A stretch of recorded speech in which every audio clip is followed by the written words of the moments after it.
Bueno, lamentablemente la demostración del teorema no me entró en el video anterior, se hizo demasiado largo, así que la concluimos acá.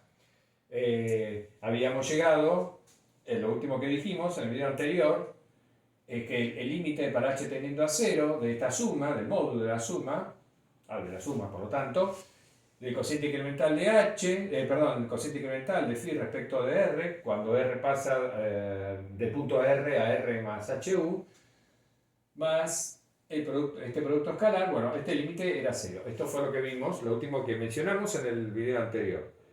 Eh, bueno, recordemos quién es este cociente incremental. Es esto que tenemos acá. Entonces, la conclusión que sacamos de acá es que el límite para h tendiendo a cero de este cociente es igual a menos f en r escalar u. Bien, pero si este límite es igual a menos f en r escalar u, lo que estamos diciendo es que la derivada direccional de phi en la dirección de u, de versor u, en el punto r, que es este límite precisamente, es la derivada direccional de phi en el punto r según la dirección dada por el versor u. Esa derivada direccional resulta ser igual entonces a menos el campo vectorial f guardado en r, producto escalar, el versor u. En particular, esto vale para en cualquier punto R de U y respecto de cualquier versor. En particular, si como versor U tomamos uno de los versores de la base canónica, el E sub j, entonces la derivada direccional en R, en la dirección de sub j, es la derivada parcial de phi respecto de xj en R. Entonces, eso es igual a menos f en R escalar E sub j, que me da la componente cartesiana jésima del campo evaluada en R. Eso para cualquier j entre 1 y n. Con lo cual finalmente concluimos que el gradiente, el vector gradiente del campo escalar phi evaluado en R es menos el campo f evaluado en R. Como esto vale para cualquier R, entonces finalmente el campo f es menos el gradiente de phi, con lo cual phi es un potencial escalar de f. De esta manera concluye la demostración. Hemos demostrado que todo campo vectorial cuya integral de línea es independiente de la trayectoria en su dominio necesariamente es conservativo.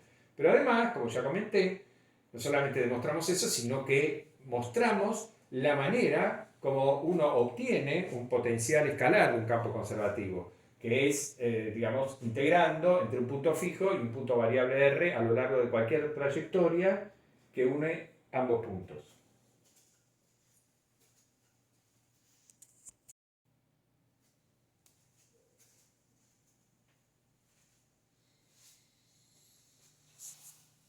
Bueno, es conveniente que hagamos un resumen de todo lo que dijimos hasta ahora sobre integrales de línea y campos conservativos. Vamos a resumir todo en un teorema que es el que estamos viendo en este momento. ¿Qué dice el teorema? Sea F un campo vectorial continuo en el abierto U, en el dominio U, que es un conjunto abierto y conexo. Tengo un campo vectorial continuo definido en un dominio abierto y conexo. Bien, entonces resultan equivalentes estas tres afirmaciones. Acá estamos dando tres afirmaciones. Bueno, estas tres afirmaciones resultan equivalentes, es decir, si se cumple alguna de las tres, se cumplen automáticamente las otras dos, ¿no? Eso quiere decir que sean equivalentes, digamos, que tomo dos cualesquiera de estas y cada una de ellas implica la otra. Bien, entonces f es conservativo, si solo si la integral de línea de f es independiente de la trayectoria, si solo si la integral de línea de f es nula a lo largo de cualquier trayectoria cerrada. Estas tres afirmaciones, entonces, insisto, son equivalentes. Bueno, ya probamos bastante de esto. Por ejemplo, lo primero que hicimos fue mostrar que A implica B. Fue lo primero que hicimos en la primera pizarra. Tomamos un campo conservativo f y vimos que la integral de línea de f a lo largo de cualquier trayectoria era la diferencia del potencial entre los extremos de la trayectoria, lo cual significa que esa integral de línea es independiente del camino que une ambos puntos, de la trayectoria que une los puntos, solamente depende del punto inicial y el punto final. De modo tal que A implica B, eso ya lo probamos. También probamos inmediatamente, como consecuencia de lo que acabo de decir, que A implica C. Si el campo es conservativo, entonces la integral de línea de campo conservativo a lo largo de cualquier trayectoria cerrada, esa integral vale 0, o sea, es nula. La integral de línea f es nula a lo largo de cualquier trayectoria cerrada. Bien, entonces A implica B lo tenemos, A implica C también lo tenemos. Y lo que probamos, que nos llevó bastante tiempo, digamos el resultado más denso que probamos, más pesadito, fue que B implica A, que es lo que vimos, que terminamos de ver en la pizarra anterior. Si la integral de línea de f es independiente de la trayectoria, entonces el campo f es conservativo. ¿Está? Así que hasta ahora que tenemos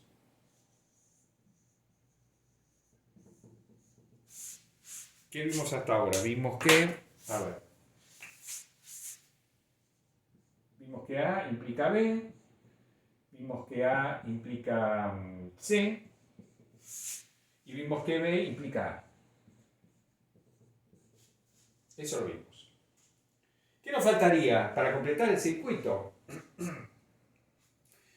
Bueno, vamos a probar que B implica C.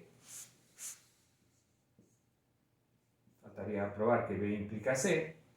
Si probamos que B implica C, tenemos que A implica B, que B implica C, pero tendríamos que probar que C implica B para después volver hasta A. Entonces, vamos a probar esto. Esto es lo que nos falta probar. Si probamos esto, ya está el circuito completo. Tenemos que A implica B, por esto. Tenemos que B implica C,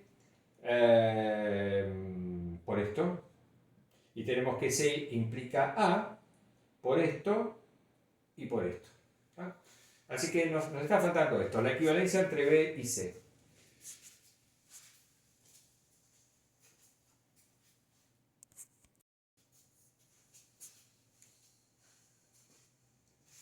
Bueno, tenemos la idea de la demostración de que B implica C. No una demostración formal, sino simplemente la idea intuitiva, que es muy comprensible, digamos. Entonces, supongamos que tenemos un camino cerrado, un arco C cerrado. Nuestra hipótesis B, estamos tomando como hipótesis B que la integral de línea de campo es independiente de la trayectoria. Y queremos probar que entonces la integral de línea de campo es nula sobre cualquier camino cerrado o trayectoria cerrada. Bueno, entonces tomemos esta trayectoria cerrada. Elijamos en ella dos puntos cualesquiera, distintos. Por ejemplo, el punto A y el punto B. Hagamos de cuenta que esta trayectoria es la misma que esta, ¿no? Entonces elegimos dos puntos distintos, A y B. Entonces, al arco cerrado C lo dividimos en dos arcos, el arco C1 y el arco C2. ¿tá? Es decir, C es la unión de C1 con el arco C2, como conjuntos de puntos. Bien, supongamos que orientamos el arco C1 de A a B, como indica acá el dibujo, y el arco C2 también lo orientamos de A hasta B. ¿Qué pasa entonces? Bueno, por hipótesis B, la integral sobre el arco C1 es igual a la integral sobre el arco C2, porque la integral de línea de f es independiente de la trayectoria, entonces acá estos dos arcos están cada uno parametrizados por una trayectoria regular y simple que va de A a B. Entonces la integral sobre C1 es igual a la integral sobre C2. Bien. Paso restando este miembro para este lado, entonces, bueno, la diferencia, la integral sobre C1 más la integral sobre C2 naturalmente me da 0. Pero al integrar sobre C2 y ponerle un menos adelante, yo lo que estoy haciendo es integrar sobre el arco C2, pero yendo del punto B al punto A. Estoy invirtiendo el sentido de la orientación sobre C2 al poner un menos acá. De modo tal de que esta diferencia entre estas dos integrales es la integral a lo largo de todo el arco cerrado C, pero en sentido antihorario, digamos, ¿no? En este sentido. Estoy recorriendo el arco C en este sentido. Entonces, esta integral, esta suma de dos integrales, o esta diferencia, es igual a esta integral. Por lo tanto, esta integral me da 0. Si me da 0, la integral recorriendo el arco en sentido antihorario, obviamente me va a dar 0 recorriéndolo en el otro sentido.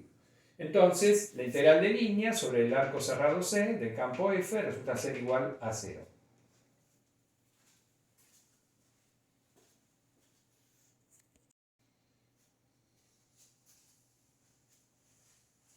Bueno, y finalmente la demostración de que C implica B, digamos, hacemos así informalmente, apelando a la misma idea que utilizamos en la demostración de que B implica C.